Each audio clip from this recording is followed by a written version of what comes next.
Nobody talks about the messy middle of building a business, especially when you're doing it while raising kids. You start something of your own because you want more flexibility, more money, or maybe even more purpose. And in the beginning, it's exciting. You got ideas, momentum, and maybe even your first few sales. But then something shifts. The growth slows down. The plan you were so sure about stops working. And suddenly you're stuck in this uncomfortable in between space where you're not a beginner anymore, but you're not where you want to be either.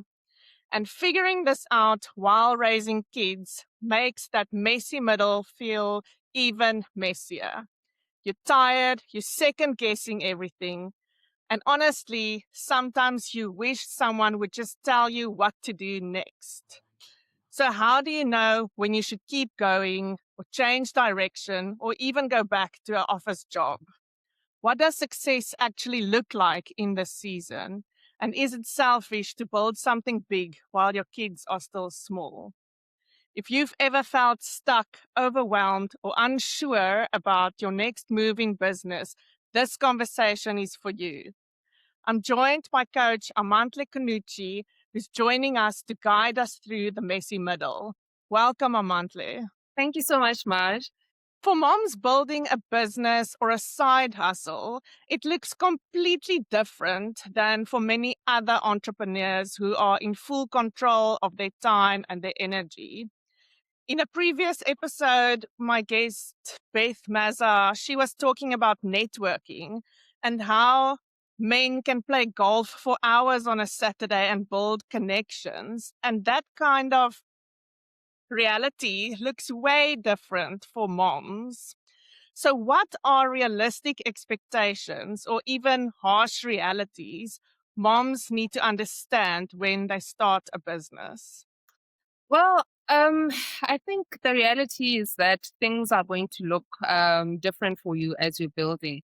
It comes with a lot of sacrifices. It comes with a lot of time that you would need to fragment and a lot of trade-offs. So a lot of the times we think that starting, a business is like going into a 9 to 5 job. Here's your desk. This is what you're expected to do. This is how this thing is going to move going forward. But when it comes to, starting a business for moms, your time is fragmented. You're going to get disrupted along the way. You're going to get discouraged. You're going to doubt yourself in the process. You might lose out on a bit of money. And there's also that guilt of, am I letting everybody around me who is building with me? This could be, your family, your husband, the support structure that you've got in place. Am I disappointing people if this business does not work out? So some of those harsh realities are really the sacrifices, the self-doubt that it comes with. And also the unexpected turns that you spoke about, which is, the messy middle or trying to navigate how this thing is going to look going forward. So it looks totally different, I'd say, for moms that are starting to build a business or a side hustle. Yes, absolutely. So, is running a business harder than staying employed? Like the predictability and the fixed paycheck? How does it compare? Sure. I wish, somebody could have warned me to say it is actually quite harder. Because when it comes to a 9 to 5, you kind of know what to expect as much as the environment is slightly different, perhaps from your previous job. So it's harder in different ways because as you had briefly mentioned, with employment, there comes a bit of structure, there's predictability. You kind of know what your mornings are going to look like, what your day looks like, what the year looks like, and also financially there is some sort of stability. But when it comes to business, there's the self-discipline that it requires. There's the emotional resilience that it requires. There's decision making, under uncertainty, because at times you're hit with, unexpected realities of the economy. You are hit by the unexpected turns of your day or the year, or even what the family is experiencing as you go along. So the biggest difference is that, in business, you carry the weight of your own decisions, but when it comes to, corporate, you carry the weight of what the job requires of you. But it also gives you, something that I feel employment does not give to us, which is control over your own growth, control over your own time at times, because you know when to pause or when you can afford the pauses. And also, it gives you a totally different earning potential. With a 9 to 5, you know that this is what I'm earning this month, and that's where we cap it. But with entrepreneurship, your earnings could be greater in a different month, but they could also be slightly lower on a bad month. So I don't think it's about which one is harder, which one is simpler, but it's more about you as an individual, as a mom, which one gives you the kind of life that you are looking for. Yes, and also what your appetite for risk is and what you can handle. Yeah, absolutely. Absolutely.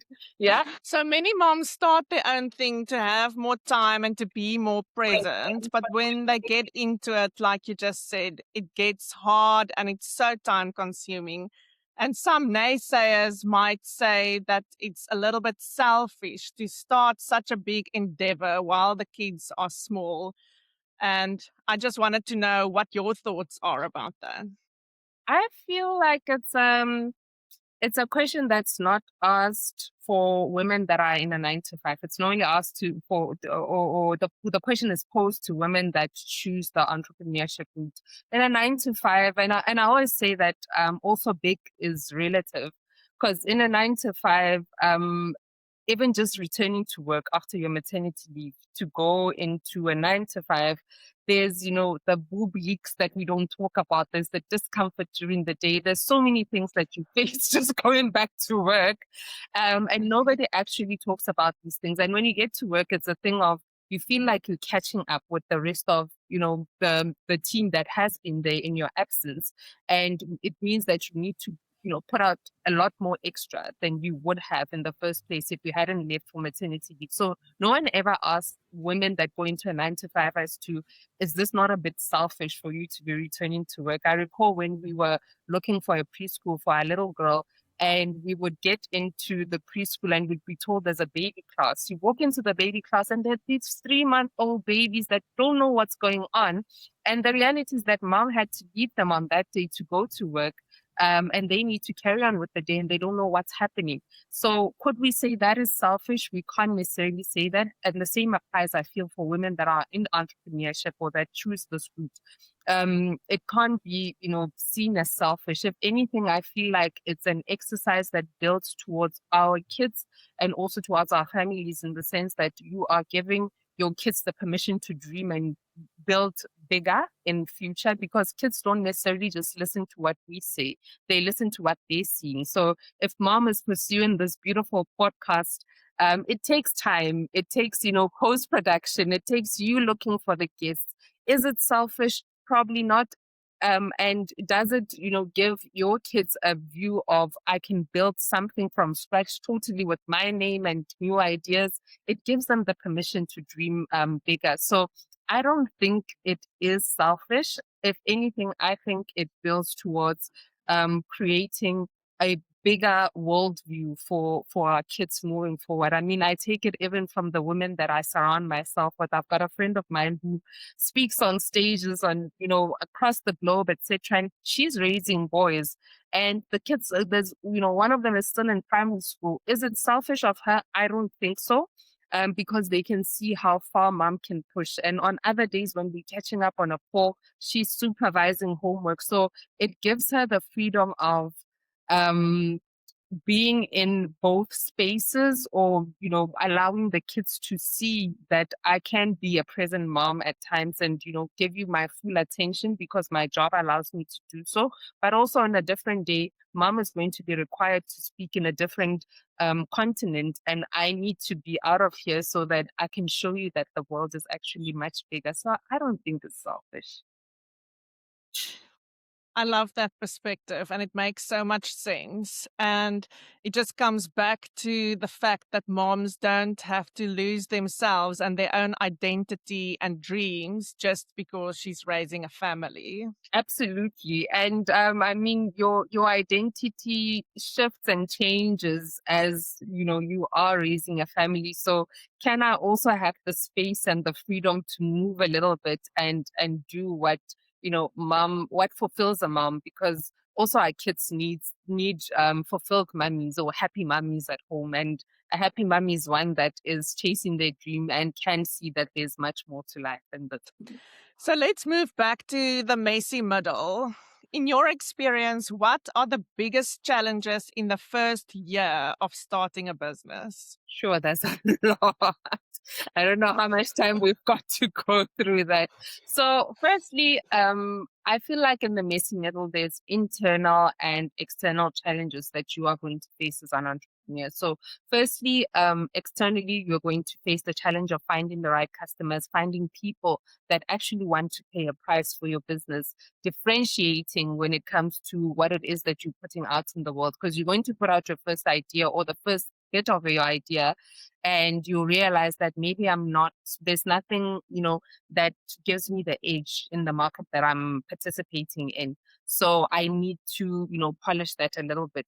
There's also getting visibility in the first year. There's building teams, and, at times you need to let people go. At times people leave you while you are building, and it's okay for that kind of flow to happen. Then internally, you will struggle with a lot of self-doubt. Why did I start this thing in the first place? Or was it actually the right idea for me to start?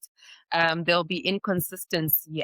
At times, inconsistency financially, at times in terms of just ideas. At times, your business is just going through this roller coaster ride and you don't know what is happening. And there's also lack of clarity that you might face along the way. So all of these things happen in the first year of your business. And maybe for some businesses, others are just ideas that were not registered. Others were registered too quickly before the idea was even tested to see if it could bring in an income. So you're asking yourself, do I go through deregistration of this business? Do I actually register this business? Am I going to change names? Am I going to change identity? So the first year, I feel like it's more about mastering yourself more than the business, because you need to deal with the internal conflict first so that you can have the drive to deal with the external challenges that we spoke of earlier on. So that's where you learn discipline, you learn resilience, you learn consistency, you learn to make decisions. And, that's why at the end, I feel like two people can have the same ideas out in the market, but in terms of execution, how these two turn out, you could have completely different results because of all of these things that I've just painted that happen in the first year of establishing your business. Yeah, that's so true. The second guessing and the self doubt, and how you sit in the middle of the night and rewrite your Instagram bio or your homepage because you think, oh, if Google searches my website and find this keyword, that's going to be the big breakthrough. And yeah, like you said, you just need to build resilience and consistency and focus on your product and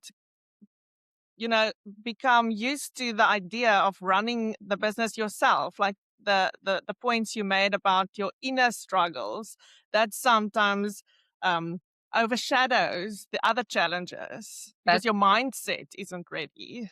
That's true. The number of times, I like how you make reference to the number of times that you change your bio or anything that you write about your business. Because I believe that we all go through that. Even when we talk about the internal struggles, the number of podcasts that you will watch to say, well, this one actually gave me, the piece that I need to understand how to navigate the next path. Or the number of times that you pull away from even watching content online and say, I need to sit with myself and actually figure this thing out from where I birthed the idea in the first place. So yeah, there's a lot of struggles that we go through in the messy middle. Absolutely. So what does success really look like in the messy middle? So before you're making a ton of money or before you have 100 or 1,000 clients, how does it differ? The success in the messy middle, how does it differ from the actual long-term success? How can we navigate this and stay positive before it actually takes off? I watched a podcast a few days ago, and somebody said, I want to quote them, but basically what they were saying is that there is no business without a sale. And I think in the messy middle, as long as there's no movement in that regard, in terms of making a bit of income or seeing that, your sales are moving, then you probably have to, really pause and see where the problem is. I love reflection. I think in the messy middle, that's where you'll spend a lot of our time. Passion can push you forward, but also data is important for you to sit with and say, what is this part or what is this phase of the business telling me? In terms of the numbers that I'm generating, in terms of the exposure that I'm getting, and also in terms of just refining the idea in itself. So a success for me in the messy middle is sitting with the data and, picking up what the insights are to move your business forward, whether it could be insights regarding how you change your packaging or how people are responding to maybe a new variant or anything that you've just, recently introduced, how the market is shifting, who are the new players. So that data, playing around with that data and trying to figure out how can I use this creatively to appeal to the market that I'm trying to, sell to consistently. So for me, that's what it looks like in the messy middle. And at times in the messy middle, it's where you even realize that, oh, I could be charging slightly higher prices and, having to put in less, I wouldn't say less effort, but the amount of time and the push that I would normally give probably is less is required for these kind of clients that I'm moving forward with. So I'd say more data, understanding your data, and also using that to come up with insights that can push forward. For me, that's what success in the messy middle looks like. So a lot of reflection, a lot of working with the data so that you can come up with the insights that you need to move your business forward. Yes, I can relate with that so well because I keep saying, um, since I stopped working full time and doing different things, I've never ever, not in school, not in university, I've never learned so much in 1 year that I did in the last year. So it's literally been every day. It's just like learning, analyzing, figuring stuff out. And the experience and skills that I've gained in a short period of time has been phenomenal. I love hearing that, Madge, and I'm glad that you sit with that kind of reflection, because at times in the messy middle it can get tricky where a lot of stops and pauses and twists and turns feel like failure. So if you don't have what you have, where you say, I sit down and I've reflected and I realize that there is more learning or there's more that I've learned in the past year than I've done, over a period of time, then it could make you fall apart where you feel like, what am I doing? Why does this feel like failure all the time? Why do I always feel like I'm starting all over again? But then when you sit down, you're like, I didn't know half of the things that I know this year, in the past couple of years. So I'm glad you actually sit and reflect, and see where this is taking you. Yeah, I definitely do have the moments where I want to fall apart. Don't get me wrong. So talking about falling apart and scary emotions, what are the biggest fears moms have before they start their own business? Ooh, I think the biggest one is, and I saw it with myself, where I tested an idea recently and trying to compare the feeling that I had and how, the experience unfolded compared to a couple of years ago when I wasn't a mom. Chalk and cheese. Years ago, I was not scared. I mean, whatever we want to start, I'll run this doggy parlor and, we'll take over Pretoria East and we're good. And right now, even testing the smallest idea, feels like, am I still going to have enough time with baby? Am I taking away the few hundreds of rands that I could have used for something else in the family? What if this idea fails completely? What are my kids going to think of me? What is the family going to think? But mom, you were so excited about this whole thing and now it's fallen flat on its face. But it's not necessarily falling flat. It's me having to learn and see how best I can reshape the idea going forward. So I think the biggest fear is failing the entire family that moms have. It's that mom guilt to say, I need to be responsible, I need to have it together. I need to make sure that this thing works, even though I've never navigated that path. So I think the financial fear of it, and also just letting down everybody who's supporting you and saying you can go for this idea, is the biggest fear that moms have before starting something new. Yes, that's very true. Yeah. So what if it turns out the business is not getting the momentum you initially thought it would? How do you know when it's time to persevere and keep pushing, or when to call it quits and deregister your business? Yeah. I think it's important to have your little, I'd say, markers or timelines as you are launching something, to say, I'm going to give this idea a good 6 months or a good, 3 months. And all of this depends on what you can afford financially and also in terms of time, because what you can afford is not necessarily what I can afford. I need to also understand that maybe if your kids are a little grown than mine, my pauses will probably be longer as compared to you, being able to tell your kids that you guys need to pause a little bit. Mommy's busy with this, and this is what you're trialing for the next couple of months. So giving yourself time, and also being honest with that time to say, is it something that we as a family, or myself as a mom, can afford in that time, and then taking time to review and see how we going along, because also testing ideas can be very expensive, emotionally expensive, financially expensive, mentally, physically, in all ways. You are stretched as an entrepreneur. So ask yourself, are people actually buying this thing that I'm putting out? When it comes to the timeline that I've set aside for myself, are people buying? Have I had any sales? Are people actually coming back if they are buying? Because at times you can have a person that buys for the first time, but they're not necessarily coming back to you and saying, we still need more of your assistance, or need more of the products, or need to restock. And also, am I solving a real problem? Because you need to understand that there are businesses that are not necessarily, they are candy businesses. They're not healing anything or solving any particular problem. They are nice to have in people's lives. So ask yourself, am I solving a real problem? Are people coming back? And am I getting sales? And also, has the timeline that I've put or set aside for myself actually working? Has there been any progress or movement over that period of time? And then you will know whether it's time to pause, set the idea aside for now, or even leave it completely and pursue something different. Yeah, that's the hard part. It is. So so what is the one piece of advice you would give a mom listening and wondering if she should go back to an office 9 to 5 or carry on with her business?